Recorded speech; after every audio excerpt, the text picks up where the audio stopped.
A paz do Senhor, tudo bem com vocês? Graças a Deus, comigo vai bem.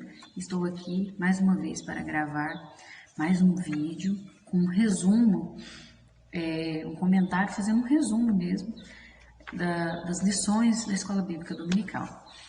Eu sou a Kellen Cristina, professora da Escola Bíblica Dominical, na Igreja Assembleia de Deus Madureira, Campo de Turvânia. O pastor-presidente é o pastor Uida Marques Luiz de Oliveira e a sua esposa é a pastora Arlene Gonçalves, minha pastora, né?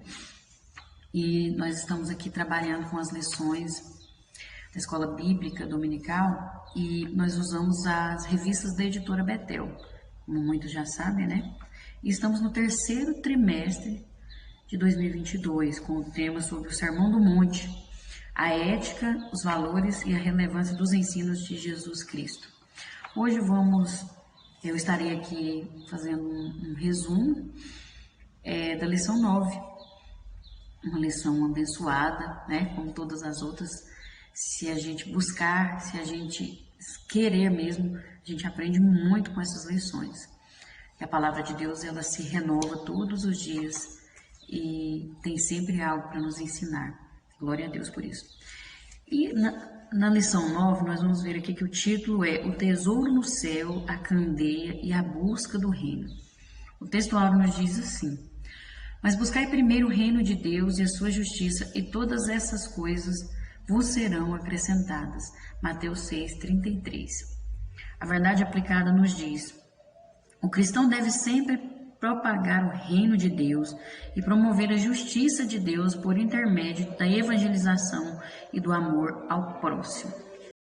Os objetivos da lição são estes: ensinar que devemos juntar para a eternidade, devemos discernir entre o que é eterno e passageiro e listar as necessidades do reino como prioridade.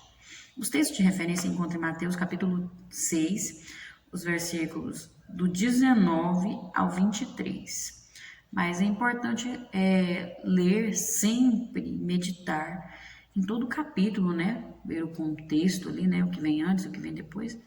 E meditar, e sempre em oração, né? Para que Deus possa falar mais aos nossos corações. Amém?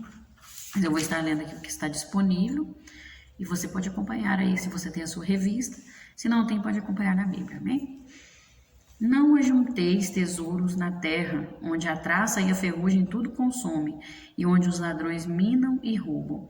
Mas ajuntai tesouros no céu, onde nem a traça nem a ferrugem consome, e onde os ladrões não minam nem roubam. Porque aonde estiver o vosso tesouro, aí estará também o vosso coração. A candeia do corpo são os olhos. De sorte que se os teus olhos forem bons, todo o teu corpo terá luz. Se porém os teus olhos forem maus, o teu corpo será tenebroso. Se portanto a luz que é em ti são trevas, quão grandes serão tais trevas? Amém? Vamos agora fazer uma oração. E o motivo sugerido aqui pela nossa revista é que nós oremos a Deus por uma melhor compreensão dos tesouros celestiais, né? O que precisa haver no meio do povo de Deus, um despertamento para essa compreensão, para compreendermos o que são os tesouros celestiais, que nada aqui nessa terra se compara, e nós precisamos orar em favor disso. E você ora também, apresente a Deus o seu pedido de oração, aquilo que, a sua ansiedade, aquilo que tem te afligido, né? Fale com o Senhor neste momento, amém? Meu Deus, Senhor grandioso, eterno Pai, Pai da eternidade, príncipe da paz, o grande Deus todo-poderoso, aquele que era, que é e que há de vir. A Ti neste momento eu elevo meu pensamento e apresento a Ti, Senhor, este pedido aqui dessa revista, esse motivo sugerido aqui para que nós possamos ter uma melhor compreensão do que é o verdadeiro tesouro do céu, do que isso significa, que possamos ter a mente, Senhor, renovada, que possamos crescer no conhecimento e no Teu poder, na Tua graça, para entender que nós não somos desse mundo, que estamos aqui de passagem e que isso tudo aqui vai acabar. mas o que realmente importa é a eternidade contigo, meu Deus. Que possamos ter a consciência disso e desejar isso também. Que o Senhor possa abençoar cada vida que está acompanhando este vídeo, que está aí nos seus lares. Eu não sei o que se passa, mas o Senhor é Deus que conhece, sonda o coração de cada um. Visite agora, Senhor, essa pessoa que está orando, que está apresentando essa causa diante de Ti. Que o Senhor possa fazer aquilo que for o melhor. Que o Senhor possa cumprir o Teu querer. Porque nós sabemos que a Tua vontade é o melhor, sim. Porque o Senhor vê além do que nós vemos. O Senhor compreende muito mais do que nós compreendemos. Então, que o Senhor possa dar vitória para essas vidas, possa cumprir o teu querer, libertar, transformar e restaurar. Meu Deus, que o Senhor possa trazer paz para esses lares em nome de Jesus. E que o Senhor possa abençoar, que a nossa aula seja uma aula proveitosa, uma aula de muito aprendizado. Que o Senhor possa fazer com que o teu nome seja glorificado em nome de Jesus. É o que eu te peço e te agradeço, não só hoje, mas para tudo sempre. Amém. Bom, vamos dar início aqui então, né? Eu queria ter postado esse vídeo, ter gravado ele antes e postado antes, né? Mais cedo. Sempre eu gosto de organizar para pelo menos uns 4 dias antes do domingo, né? Que a lição será no domingo, a nossa escola bíblica. Mas, infelizmente, devido à correria do dia a dia, do trabalho, né, meu celular também, que tá, a memória dele não está muito boa, e eu gravo no celular, né, eu faço toda a edição no celular, então teve alguns contratempos e por isso que não teve como eu postar esse vídeo mais cedo. Mas, em nome de Jesus, estou organizando para que isso aconteça nas próximas lições. Eu peço que vocês estejam em oração aí por mim, né, por este trabalho, para que o nome do Senhor venha ser glorificado, para que sempre isso seja para a divulgação da palavra de Deus, não para minha própria, para me aparecer alguma coisa assim, não, que não seja para isso, que assim tudo vai bem, né? Deus abre as portas e toda barreira cai por terra e nós vencemos em nome de Jesus. Mas vamos dar início aqui. A introdução vai nos dizer assim, ó. Jesus nos alerta sobre o valor das coisas espirituais em comparação com as coisas materiais. Seu enfoque está na durabilidade e valor daquilo que estamos juntando em nossa vida. No tópico 1, o tesouro no céu. Essa passagem nos ensina a colocar nossa confiança em Deus e não nas coisas terrenas, nas coisas materiais, né? Como em todo o sermão, o cerne da questão é o coração. Um coração puro buscará os tesouros celestiais. O mais importante na vida do ser humano não é o que nós estamos vendo aqui nessa terra, mas sim o que vem depois, né? O que a eternidade aguarda. E aonde é que está o desejo do nosso coração, né? Nós já aprendemos sobre a intenção do coração, né? Então nós temos que ver sempre em tudo que formos fazer, em toda a nossa vida, qual é a intenção, né? Se o nosso desejo é para aquilo ou para isso, se está com o coração puro, se está com o coração limpo, né? Sem mágoa, se não está apegado às coisas dessa terra, se não está acomodado com as coisas materiais. Tem que sempre estar fazendo uma autoanálise para ver como que está o nosso coração, porque é daí que sai, né, tudo que nós fazemos. As nossas atitudes, as nossas palavras refletem o que está no nosso coração. Então, precisamos sempre observar, sempre pedir a Deus em oração para que purifique o nosso ser, para que limpe e alimentar também o nosso coração com as coisas que vêm do alto. Porque se nós alimentarmos o nosso coração só com coisas dessa terra, então ele vai estar cheio só de coisas dessa terra. Não vai acontecer de eu sentir o desejo pelas coisas de Deus, porque o meu coração está sendo alimentado pelas coisas dessa terra. Então, é importante sempre avaliar isso e observar. 1.1. Evitar supervalorizar aquilo que a traça pode destruir. Nós vemos lá no texto, né, no capítulo 6 de Mateus, que fala, né, não ajunteis tesouros na terra, onde a traça e a ferrugem tudo consomem, e onde os ladrões minam e roubam. Então, nós vamos ver aqui o que Jesus está falando. Não é necessariamente, não é que a pessoa não pode ser rico e nem pobre, que é errado, que ele quer atingir a riqueza e a pobreza. Não é isso, né?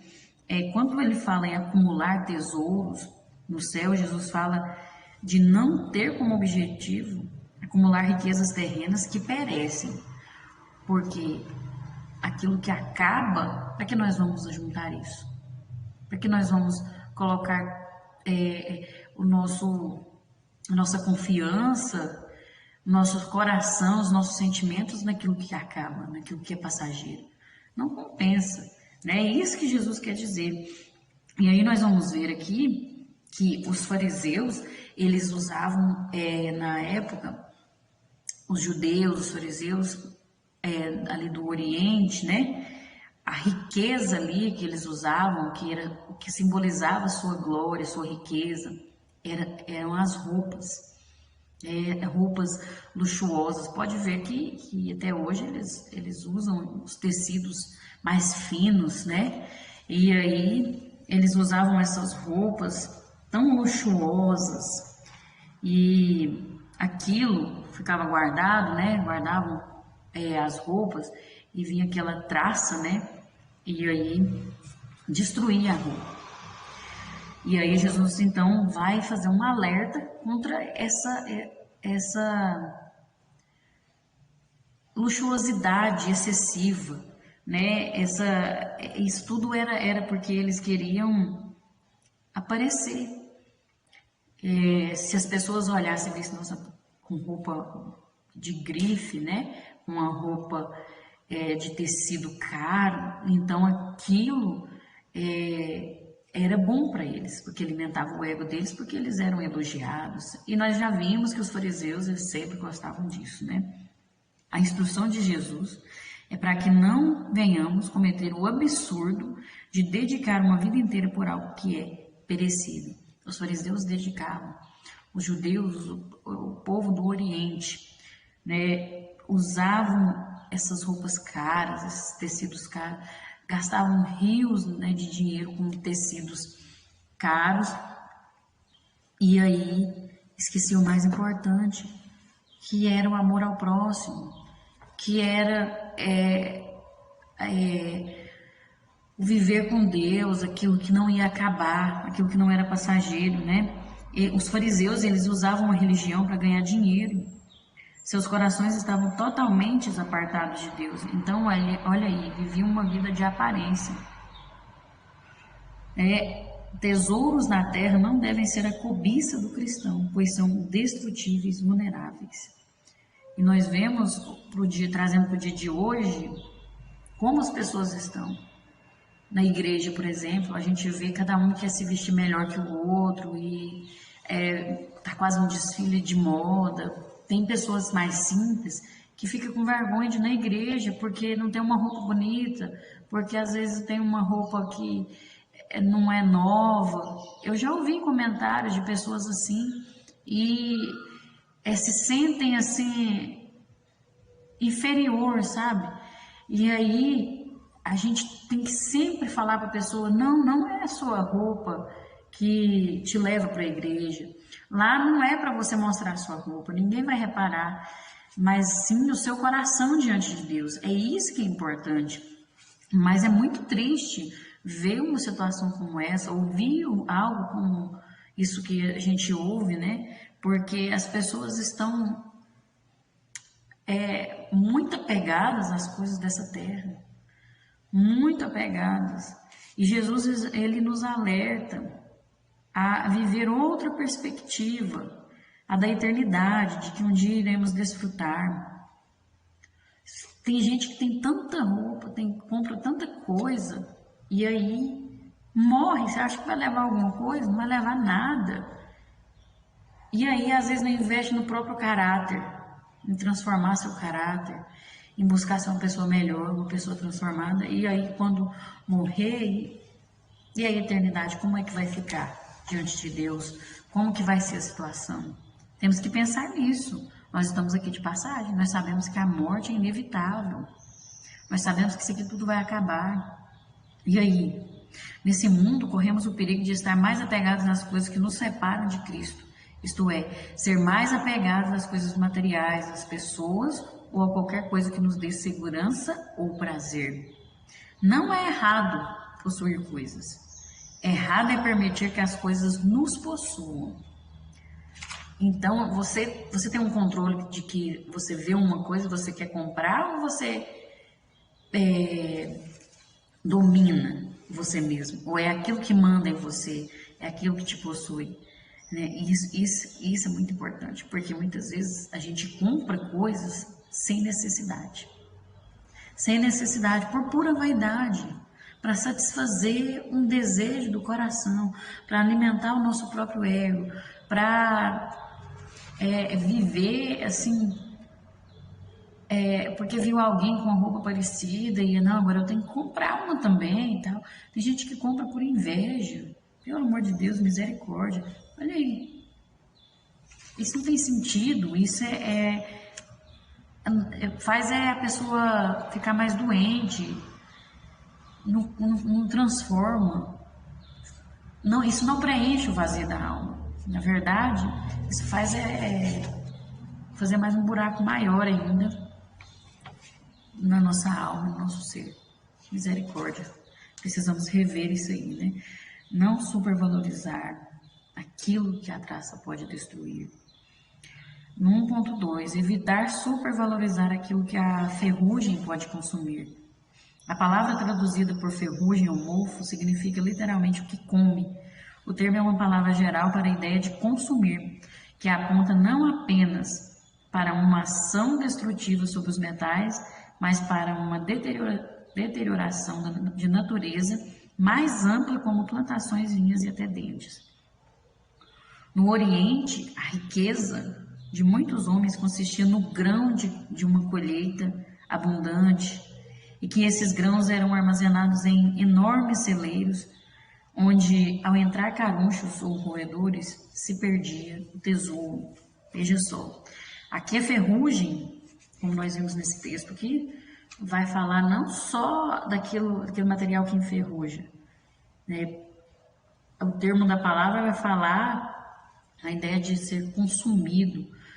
E Jesus traz esse alerta, se nós formos olhar na época, o que tinha muito era plantação. A riqueza, a gente sabe que a riqueza do Oriente, naquela época, era muitos filhos e muitas terras, plantações e animais, né? Que eram ovelhas, era o gado.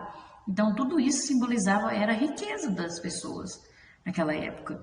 E aí, quando vinha uma situação onde a pessoa plantava muito e armazenava, não ia usar aquilo tudo, mas para mostrar que tinha muito, né? É a ostentação. Então vinha aqueles carunchos, vinha aqueles animais e roedores e destruía aquele alimento, né? Aquilo que estava guardado era destruído. E aí o que acontecia? Perdia tudo, era prejuízo. O que adiantou aquilo em excesso? Às vezes o animal não ia dar conta de comer aquilo tudo. Era um exagero, né? É uma supervalorização de algo que queria acabar. E aí Jesus, ele vai nos dar um alerta sobre isso. Um alerta para os discípulos, para os seus seguidores e também para nós hoje. Porque muitas vezes nós queremos ostentar, nós queremos mostrar que nós temos, nós queremos exibir, e aí a gente tem até mais do que é necessário, tem assim, sem necessidade. E aí se perde. Quantas pessoas mandam fazer comidas, pessoas que têm dinheiro, né, recurso financeiro, manda fazer comida, manda fazer aquelas festas com tantas comidas diferentes e muitas vezes é jogado fora. Muitas vezes eles bebem a bebida alcoólica ali e não come nada, mas tem que ter. Às vezes sabe que não vai comer, mas tem que ter aquela comida, tem que ter a mesa farta, tem que mostrar que vai comer. Às vezes a gente no Natal a gente faz aquele tanto de coisa, né? Na reunião de família, muitas vezes não vai comer aquilo lá tudo.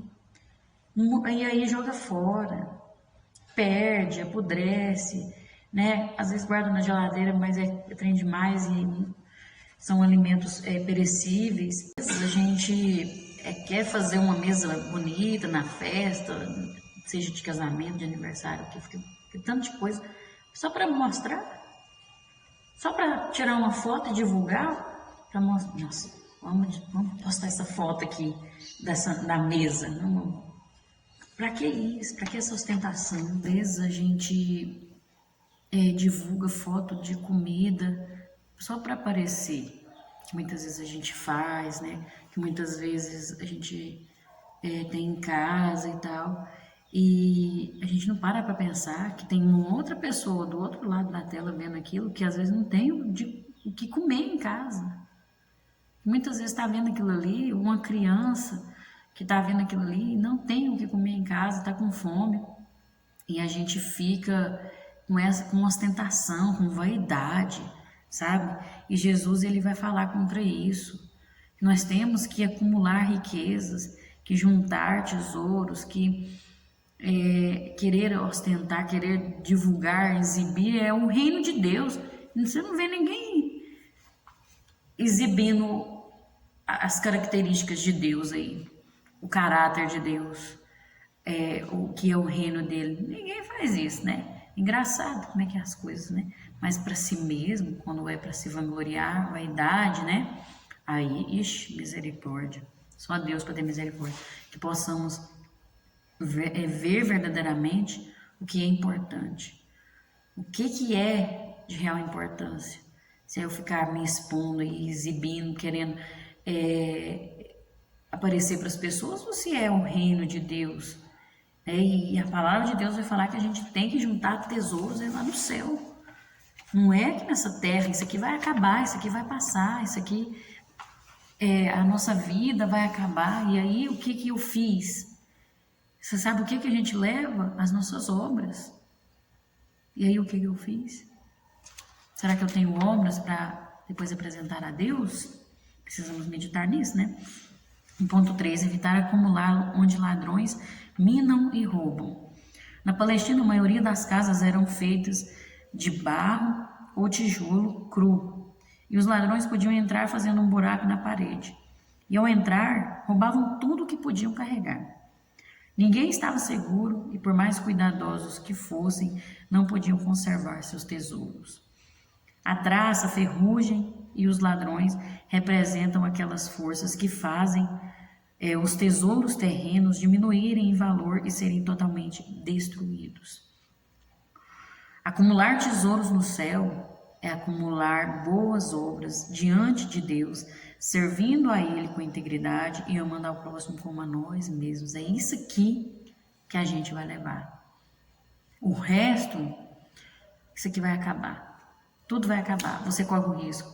Você compra uma roupa bonita, você enche seu guarda-roupa de roupa, não quer repetir roupa, se acha a tal, muito chique, que não pode repetir roupa, e aí tem um monte de roupa lá acumulada, vem uma traça e fura, né, que estraga. A gente sabe que a traça ela fura mesmo a roupa, ou outra coisa que vem e estraga.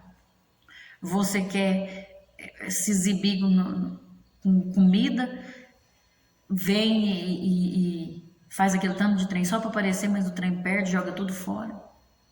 Aí o que adiantou? Aí quer ter riquezas demais, né? Que quem ostenta demais, tem muita riqueza e fica se exibindo, atrai o quê? ladrão. Atrai isso. E aí, depois somos sujeitos a essas coisas na terra, né? Mas você acha que um ladrão vai na casa de um pobre? Vai entrar onde ele sabe que não tem o que roubar? Não vai. Então, tem muita gente que é rica, ele não fica se expondo, ele tem uma vida simples, porque não é errado ser rico.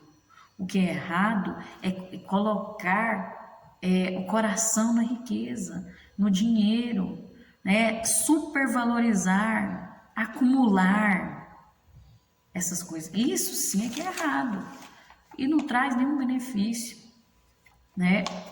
E aí, e também nós não vamos levar essas coisas quando nós partirmos dessa vida.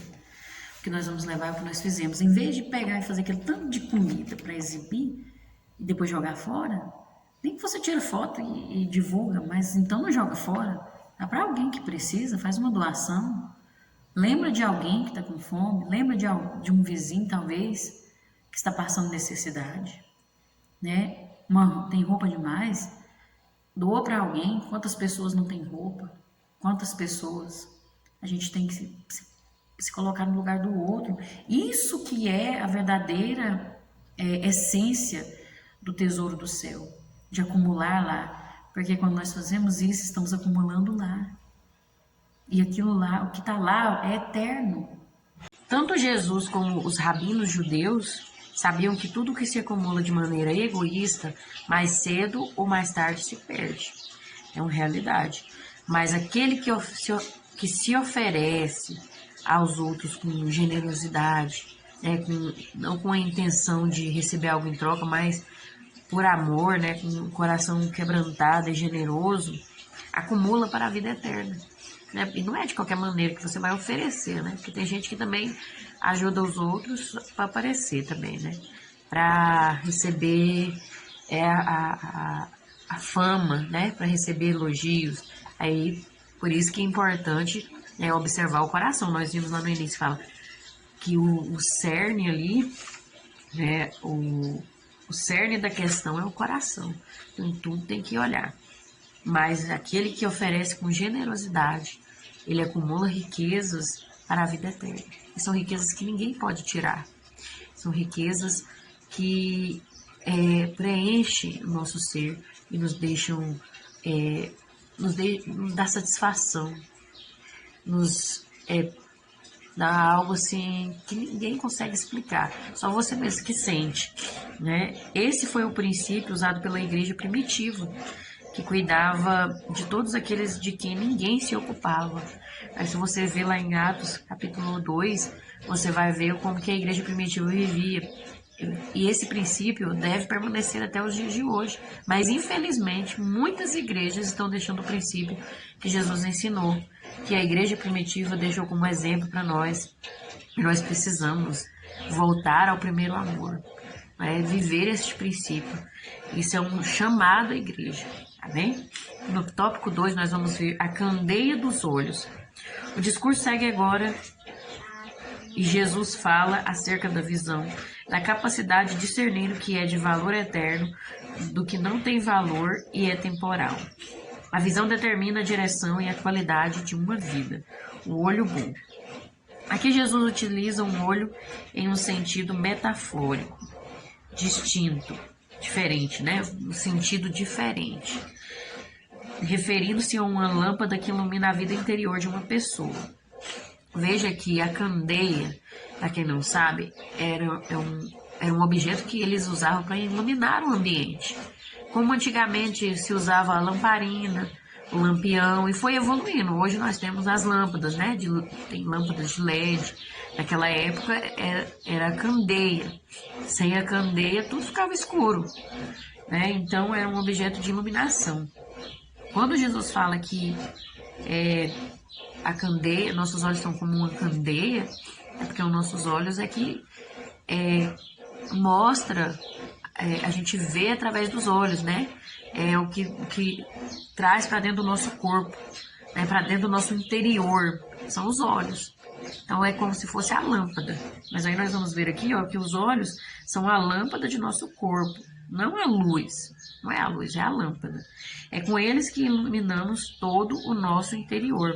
Quando o olhar é simples e mira somente numa direção com clareza e atenção, então o corpo todo também será dirigido de forma correta e segura por eles. Isso significa que a caminhada de fé se torna luminosa e límpida. Se o olho é bom, ele se torna um canal que permite que o coração se encha com a luz do tesouro de Deus. A luz, ela vai estar dentro de nós. O olho é só a lâmpada, então tem que refletir, né? Os nossos olhos, se o nosso corpo estiver cheio de luz, então os nossos olhos vão enxergar com clareza, vão compreender, vão iluminar o caminho, né? E como que nós fazemos isso? Através da palavra de Deus. A palavra de Deus é a lâmpada, é a luz que clareia, é como se fosse um mapa que dirige o caminho. Então, se você está se alimentando a sua vida com a palavra de Deus, então todo o seu interior vai estar sendo alimentado com a luz. A luz vai estar entrando, então você vai ter uma visão boa, né? Uma visão limpa, uma visão certa das coisas, né? Você não vai ficar confuso. Isso que a palavra de Deus faz, isso que está dizendo aqui. Nós precisamos ter um olho bom. Um caminho bem ordenado depende de uma visão objetiva e direta. A pessoa que tem problema de vista, que usa óculos, se ela não tiver com óculos, ela pode cair, ela pode tropeçar, ela não enxerga o que está escrito, né? E assim é espiritualmente falando. Se nós tivermos com problemas na visão, se nós não estivermos enxergando com clareza, então o que acontece? Nós vamos tropeçar, nós vamos cair, nós não vamos conseguir decidir entre o certo e o errado, vamos ficar confusos. Então nós precisamos ter esse discernimento, ter a palavra de Deus sempre nas nossas vidas. O cristão não pode jamais caminhar com uma visão dividida entre alvos. Se a mente estiver dividida, então seremos instáveis em nossos caminhos. A visão desfocada e dupla resulta em movimentos confusos. Tá vendo como que é? Então precisamos estar com a mente sem confusão. E Deus, ele não é um Deus de confusão. O que traz confusão é as coisas que o inimigo joga para nossas vidas. É aquilo que não é de Deus.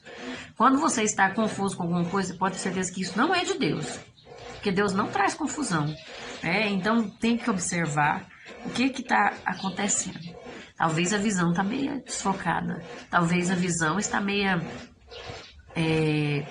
com problemas. Talvez é preciso fazer um tratamento. Talvez precise de alguma coisa. E tudo está na palavra de Deus. Toda a nossa cura, toda a nossa libertação, toda a nossa transformação está na palavra de Deus. E não é só pegar ali, eu vou ler aqui, ler, todo dia eu leio um capítulo, mas amanhã eu já não sei o que eu li aqui. É o meditar na palavra de Deus. Meditar é nem que você lê um versículo, mas você fica o dia todo pensando nele. Não sei se isso aqui significa o quê. E tal, e tal. É isso que faz a diferença, é isso que transforma a nossa vida. E é isso que nós precisamos fazer, né? Não é de qualquer maneira, tá bom? Que possamos aprender com essa palavra em nome de Jesus. No 2.2 nós vamos ver o olho mau. Da mesma forma que o bom olhar conduz ao tesouro divino, o mau olhar pode fazer com que as trevas predominem sobre as nossas vidas. Nós vamos aprofundar aqui. Jesus, ele fala sobre a nossa capacidade de discernir o verdadeiro valor das coisas.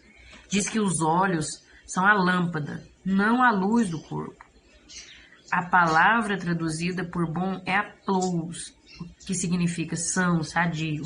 Um olho sem complicações em si mesmo é esse olho bom, né? É esse olho sadio, sem complicações. Por outro lado, Jesus, ele usa a palavra mal, poneros, que significa má influência, destempero. Esse tipo de olho vê as coisas duplicadas. Espiritualmente, exerce má influência sobre o que o possui e sobre as demais pessoas. Tudo pode ser obscuro para aquele que não possui bons olhos.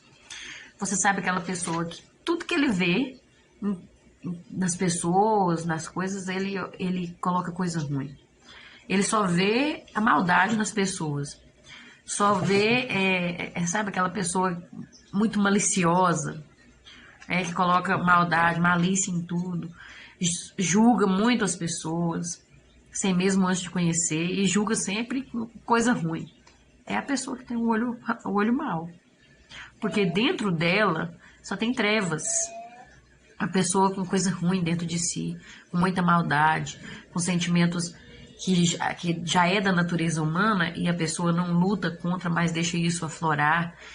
Essa é a pessoa que tem o olho mau. Ela tem uma má influência sobre as pessoas em volta dela. Essa pessoa ela vai influenciar de forma negativa, de forma ruim. E isso é muito perigoso. No mundo antigo, o olho mau é aquele que cobiça com inveja o que pertence a outra pessoa. É um olho ganancioso, mesquinho. Essa expressão aparece de forma semelhante em Mateus 20:15, onde a expressão literal mal olhado indica inveja. É aquela pessoa invejosa, é aquela pessoa que deseja o mal para o próximo, é aquela pessoa que não sabe perdoar, não quer perdoar, nem é que não sabe, porque não quer. Ela não quer de jeito nenhum. Ela não tenta, nem esforça, nem ora a Deus, nem pede. Ela simplesmente não quer perdoar. É a pessoa com o olho mau, que olha para o outro e já quer aquilo que o outro tem, já quer ser igual a ele. É essa pessoa. Se os olhos de um discípulo se fixam em algum tesouro terreno como seu valor, identidade e segurança terrena, seu coração também estará cheio de trevas. Olha o perigo. Se a gente olhar para as coisas dessa terra e desejar sempre as coisas dessa terra e colocar nossa segurança, nossa expectativa nessas coisas, então aí o que acontece? Nós vamos encher de trevas, porque aqui nesse mundo essas coisas influenciam nós de forma negativa. Então a gente tem que ter cuidado. Quando a vista é colocada em algo mal, o olho se torna um canal pelo qual o mal enche o interior da pessoa. Amém? No 2.3 nós vamos ver os donos do coração. As ideias de 2 tesouros que nós já vimos, né? E dois olhos também, né? Que nós vimos dos 2 olhos, nos preparam para o clímax da escolha entre 2 mestres. A tentação de adorar o Deus do materialismo era bem conhecida no judaísmo e Jesus foi direto com aqueles que desejavam segui-lo. Não há como servir a 2 senhores. Jesus nos chama a um compromisso incondicional, onde devemos detestar ou rejeitar qualquer coisa que atrapalhe o nosso vínculo com Ele. Veja só que os 2 tesouros, né? Se você quer ajuntar tesouros na terra ou no céu, e os 2 olhos, a ideia, né, de o olho bom e o olho mau, estão interligados isso. Por quê? O que você vê é o que vai alimentar o seu coração. Se você está vendo coisas materiais, né, muitas vezes fica olhando só coisas materiais, só olhando para aquilo que o outro tem, para aquilo que o outro possui, o seu coração vai estar sendo alimentado com as coisas dessa terra. E ali vai estar o seu tesouro, porque a palavra de Deus diz que onde está o seu tesouro, aí está o seu coração. Então, está tudo interligado. Então, a gente precisa observar que tudo começa com um olho, um olhar. Para que eu estou olhando? Porque olhar é diferente de ver. Eu vi alguma coisa. Pronto, só vi. Mas quando eu olho, é porque eu vi e eu olhei de novo. Aí eu já comecei a observar. É diferente. Então, temos que observar o que nós estamos fazendo, porque aí, dependendo do que tiver no nosso coração, vai definir a quem nós estamos servindo. Se servindo a Deus ou se servindo ao dinheiro, às coisas dessa terra. E não só ao dinheiro, porque muitas vezes nós colocamos até pessoas acima de Deus nas nossas vidas. E Deus é que tem que estar em primeiro lugar, né? Temos que ter cuidado, né? E eu lembro da palavra de Deus naquele ponto onde Jesus multiplicou os pães e peixes e logo depois as pessoas começaram a segui-lo. E eles queriam o pão, queriam os milagres, né? Queriam que Jesus fizesse milagres para eles. E Jesus então fala sobre o pão vivo que desceu do céu. E ele vai dizer que ele é o pão vivo que desceu do céu. E então aquelas pessoas não querem aquilo, porque elas não querem servir a Deus, elas querem o que ele pode fazer. Elas queriam só os milagres, elas queriam vida boa, elas queriam não precisar mais trabalhar, né? E isso é muito bom, a gente não ter que trabalhar mais, porque não é fácil, né? Mas nós temos que lembrar que isso aqui tudo é passageiro. E o importante é servir a Deus, porque quando nós servimos a Deus, nós não vamos ter só um dia de bênção, só um dia de vitória. Nós não vamos precisar procurar Ele só nos momentos difíceis, mas Ele vai estar conosco todos os dias e nós vamos estar com Ele também. E vai ter luta, mas você não vai passar sozinho, você vai estar com Ele. Essa é a diferença de servir a Deus e não ao dinheiro, não às coisas dessa terra.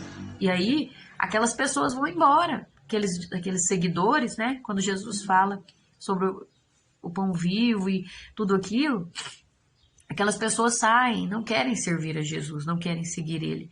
E então os discípulos ficam, os apóstolos, né? E aí Jesus pergunta assim, vocês também não vão? E um deles responde, para onde nós iremos? Se só em Ti, é só no Senhor que nós encontramos palavras de vida eterna.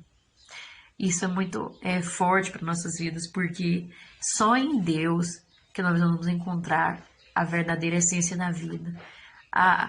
O porquê nós estamos aqui, quem nós somos.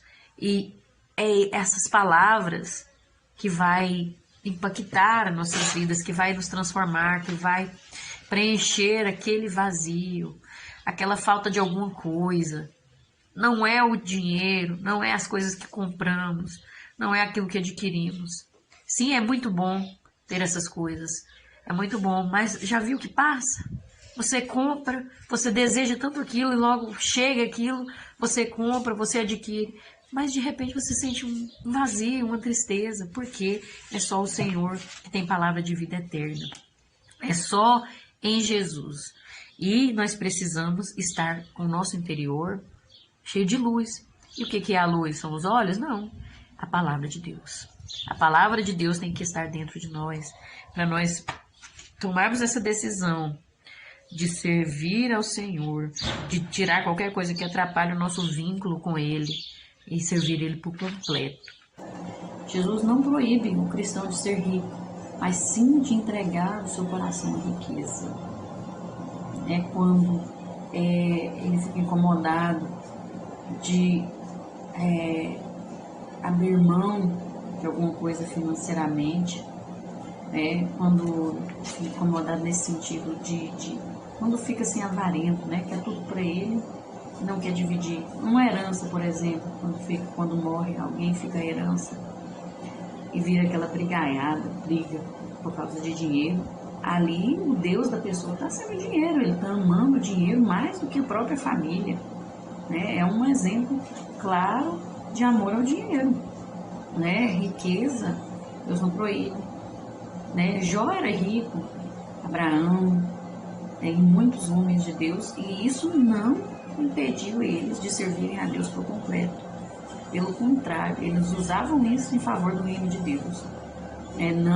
Não é você abrir mão de tudo, tipo assim, você dá tudo que você tem para as igrejas, não é esse sentido, né? É tudo em equilíbrio, né? Então tem que observar.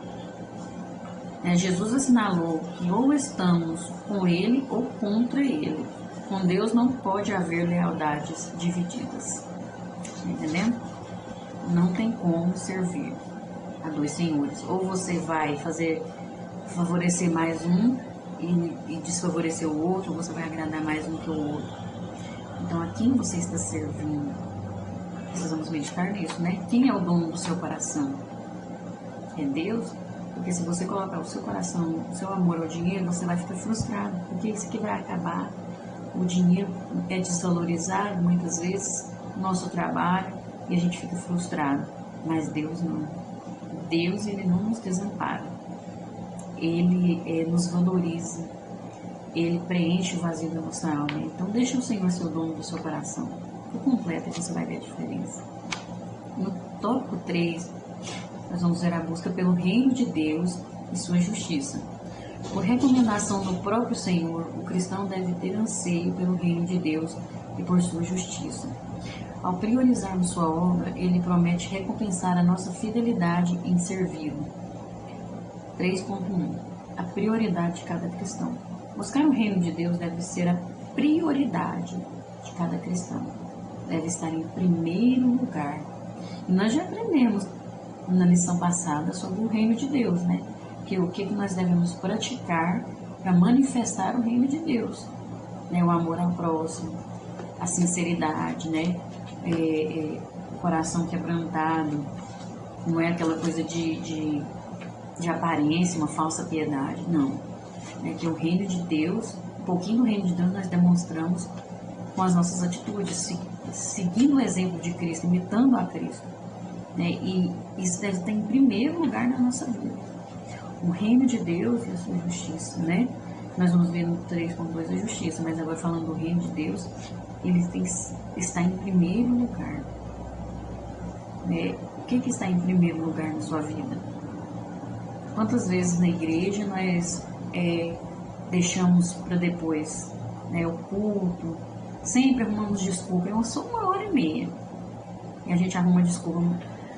Na escola bíblica, eu fico com preguiça de levantar cedo, mas se for para fazer uma viagem, meu Deus do céu, aí de madruga, sabe?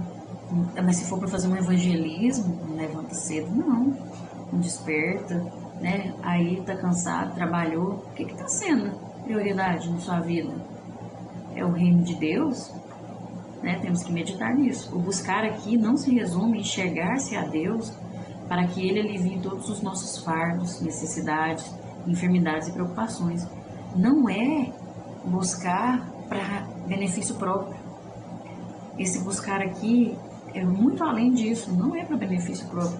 Não é para que eu vou buscar a Deus porque eu estou sofrendo e eu preciso de libertação, a minha família está isso e aquilo, está acontecendo isso. Tem gente que só busca na hora do problema, né? Mas vai muito além. Jesus, ele se refere a um relacionamento, uma busca profunda que possa tanto nos fazer ver e entender, quanto esclarecer para aqueles que andam em trevas. É algo tão profundo que transforma a minha vida, e através dessa transformação na minha vida, transforma a vida do próximo. Veja quão profundo isso é. Veja quanto é tremendo isso. É uma luz que vai clarear, vai iluminar a minha vida e vai clarear a vida do outro que está nas trevas, vai trazer um esclarecimento da palavra de Deus, porque a palavra de Deus, ela esclarece, ela é a verdade, ela liberta, né? E é isso que Jesus está falando, né? Buscar o reino é esforçar-se para avançar na experiência e crescer em aperfeiçoamento. Buscar o reino de Deus é você procurar conhecer a Deus, não por interesse, mas pelo que Ele é. Não é pelo que Ele pode fazer, não é pelo que Ele faz, mas pelo que Ele é. Pelo seu caráter, você quer conhecer, você quer servir a Ele, você quer viver para Ele. Você quer fazer, é automático, você se sente tão grato a Deus pelo que Ele é, por quem Ele é, que você quer servi-lo, você quer buscar o reino dele. Para que o reino de Deus avance, ele deve primeiro crescer no coração de cada homem e mulher de fé. Tem que começar aqui. Por isso que eu falei nos tópicos anteriores, acho que foi um, sobre o que você está colocando dentro de si, o que está sendo alimentado aqui, né? Porque se não começar daqui, não vai fluir, né? Não vai acontecer. Se o coração de um crente não crescer em Cristo, então sua influência será pequena. Sem frutos, o reino não cresce, não avança e não seremos uma influência para o mundo. Como vamos ganhar almas para Jesus? Você não vê mais conversão de almas, justamente porque o reino de Deus não está no nosso coração. Nós não estamos alimentando com as coisas de Deus, deixando as coisas de Deus em segundo plano, terceiro, quarto. E aí não há conversão de almas. né? Precisa começar de nós, de dentro para fora, né? E é muito importante nós meditarmos nisso, amém? 3.2, a justiça do reino. Quando a conjunção de reino e justiça constitui um tema especial no Sermão do Monte. Quando se trata de Deus, a justiça é um dos atributos mais fundamentais do seu ser, que garante que suas ações para com qualquer pessoa sejam de acordo com o que ela merece. Veja só que isso que é muito importante nós meditarmos, que a justiça de Deus é um atributo muito importante. Todos os atributos de Deus, as qualidades de Deus, estão em pleno equilíbrio. O amor não ultrapassa a justiça não ultrapassa o amor. E a justiça de Deus é aquilo que, quando fala aqui, que garante que suas ações para com qualquer pessoa sejam de acordo com o que ela merece, não é de acordo com o que eu acho que a pessoa merece. Entende? É de acordo com o que Deus vê no interior da pessoa, de acordo com a intenção, é a real mesmo, entendeu? Mas não com a visão minha de julgar, minha visão medíocre, que muitas vezes a gente tem, né, com o meu lado humano. Então, por isso que tem que ter cuidado ao interpretar a justiça de Deus. Não se compara com a justiça do ser humano. É muito mais além, muito mais justa, né? Deus é justo. Essa justiça aqui que a gente tem, a palavra de Deus chama como trapo de imundície, que é a nossa, entendeu?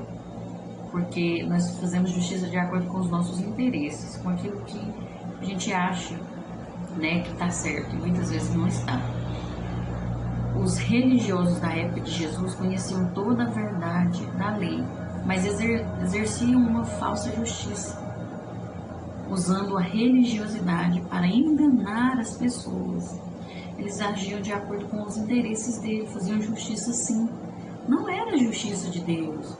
Por isso que tem muitas pessoas que não aceitam Jesus, que criticam a igreja por causa desse tipo de coisa. Porque até hoje existem os hipócritas, os fariseus, né, que têm atitudes parecidas com as dos fariseus, né? Por isso que eu falei fariseus, que exercem uma falsa justiça, usando a religião, a igreja, para se promover, para enganar as pessoas, para seus próprios interesses.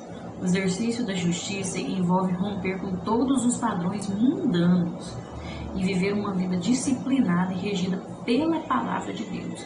Então é importante observar a conduta da pessoa de acordo com a palavra de Deus, né? Não generalizar todas as igrejas, mas tem muitas que estão agindo como os fariseus. Mas aquele que anda de acordo com a palavra de Deus, que vive na contramão do mundo, contrário do que o mundo faz, ele está praticando uma verdadeira justiça, né? Mas aí tem que ter uma interpretação verdadeira da palavra de Deus. Não é pegar um texto isolado ali e achar que é aquilo ali que está falando e pronto, né? É estudar a palavra de Deus, meditar, pedir a interpretação de acordo com a vontade de Deus, pedir isso do Espírito Santo, que ele nos dá o direcionamento, aquilo que é a verdade, né?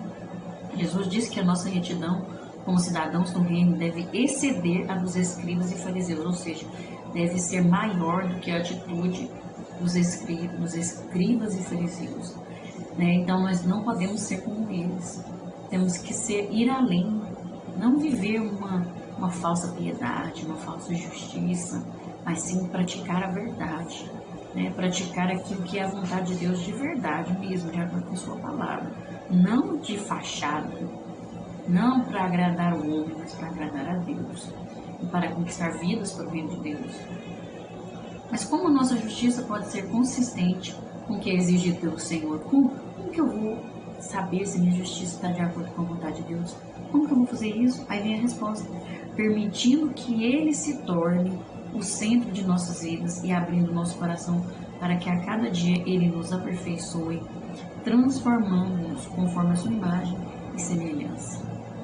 Veja só, permitindo a primeira bem-aventurança do Sermão do Monte, a primeira coisa que foi falada na primeira lição, que o ponto principal é a humildade.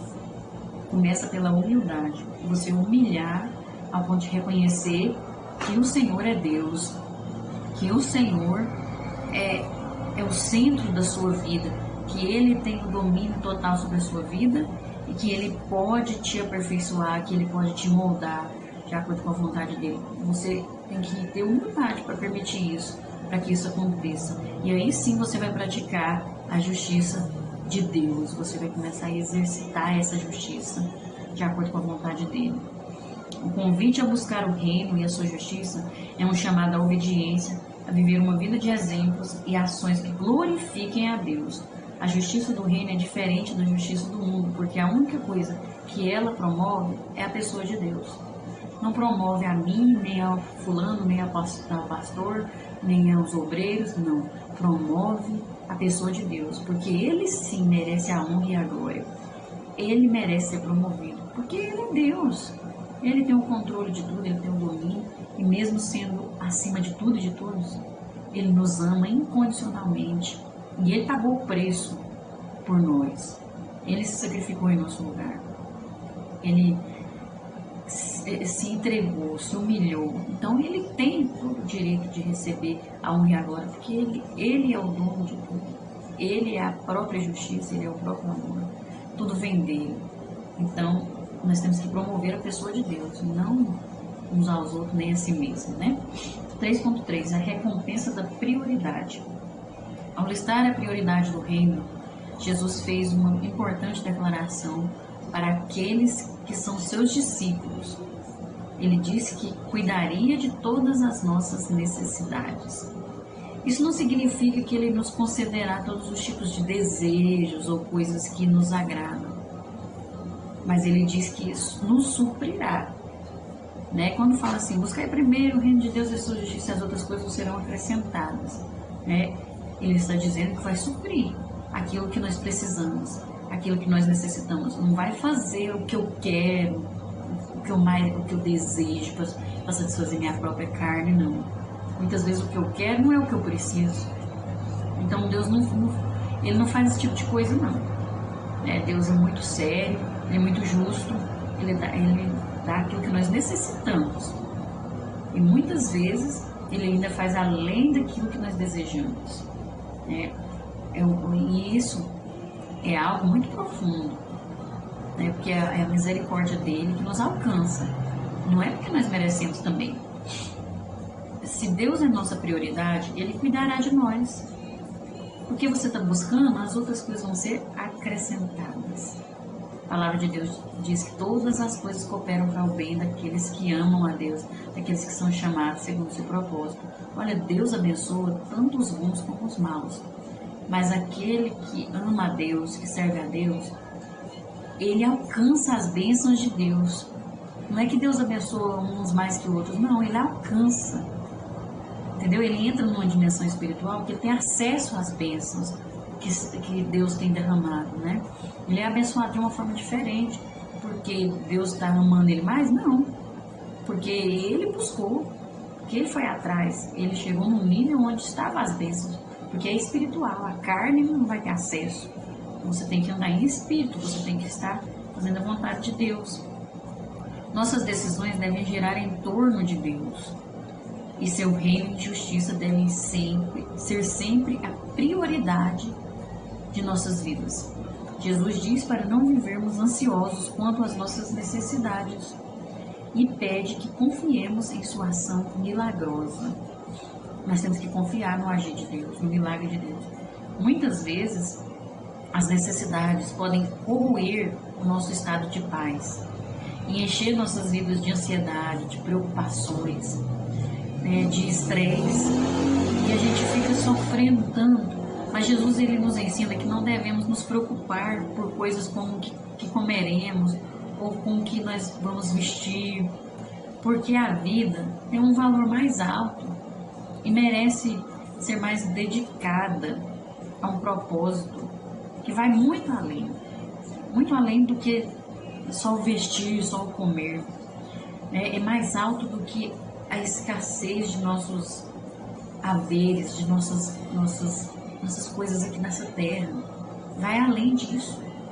E nós nos preocupamos tanto com as coisas aqui da terra, muitas vezes nós angustiamos tanto, sofremos tanto com o dia de amanhã e esquecemos de confiar no Senhor, de entregar a nossa vida a Ele. Confiar nunca foi fácil, é difícil. É difícil porque você precisa ter fé. E a fé é o firme fundamento daquilo que você não está vendo, daquilo que se espera. Entendeu? Você não está vendo. E a gente é muito apegado com aquilo que eu estou vendo. Eu acredito se eu ver, eu acredito se eu tocar. Mas a fé vai além disso. Para você confiar no Senhor, você precisa ter fé. Você precisa acreditar no impossível, no agir de Deus, no milagre de Deus. É preciso exercitar a fé, e a busca pelo conhecimento é o caminho. Quanto mais você vai conhecendo a Deus, você vai buscando Ele, você vai aumentando a sua fé e você vai vendo que Deus faz milagres, que Deus opera no impossível, que Deus faz acontecer.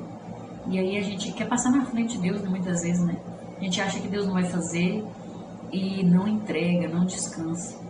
E muitas vezes a gente sofre mais ainda, porque é Deus que faz. É Ele que vai agir. Não quer dizer que você tem que ficar parado, não vou trabalhar mais, eu vou esperar Deus agora derramar tudo nas minhas mãos. Não é assim, né? Um dia de cada vez, você faz a sua parte, Deus faz a dele. O possível é para você, o impossível é para Ele. Agora a gente quer fazer tão impossível, não é?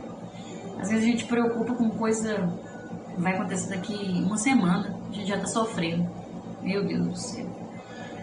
Nem ora, não entrega, não fala com Deus, e aí sofre e depois ainda culpa Deus, quer culpar Deus, né? Não podemos fazer dessa forma. A confiança, ela nasce de um estado espiritual que depende unicamente da entrega de nosso ser diante de Deus. Entrega para Deus. Entrega o seu ser para Deus. Amém? E confia. Ele nunca nos desampara. Ele é o nosso Pai Celestial. Pode uma mãe esquecer do filho que ama, mas todavia eu não me esquecerei de ti, diz o Senhor. E a conclusão nos diz assim: faz parte do discipulado o constante exercício em discernir os tesouros do reino, o cultivo de um viver puro e priorizar o reino de Deus e a sua justiça, confiando que o Senhor cuida de nós e provê o necessário para o nosso bem-estar nessa terra. Que possamos aprender com essa palavra cada dia mais. Amém? Deus abençoe você, sua casa, sua família. Deus multiplique as bênçãos de Deus sobre a sua vida. Que possamos aprender com essa palavra e priorizar o reino de Deus, porque a vinda do Senhor está muito próxima. Não vai tardar mais, né? Ele não tarda e não falha. Mas muitas vezes a gente pensa que Deus está demorando, mas tem um tempo certo. Mas Ele vai voltar. E nós precisamos estar preparados, porque se nós estivermos enraizados aqui nessa terra, nós vamos ficar. Se estivermos acomodados, nós vamos ficar. Nós não podemos acomodar com este mundo, né? Achar que tá bom, que dá para viver assim, não. Deus tem coisas que vão além do nosso entendimento. O que nos aguarda, nenhum homem viu, ninguém jamais sentiu, nunca subiu ao coração do ser humano. É isso que nos aguarda, né? E nós precisamos buscar o reino de Deus e a sua justiça, e as outras coisas serão acrescentadas. Amém? Até a próxima, se Deus assim nos permitir, se Ele não tiver vontade. Fiquem com Deus.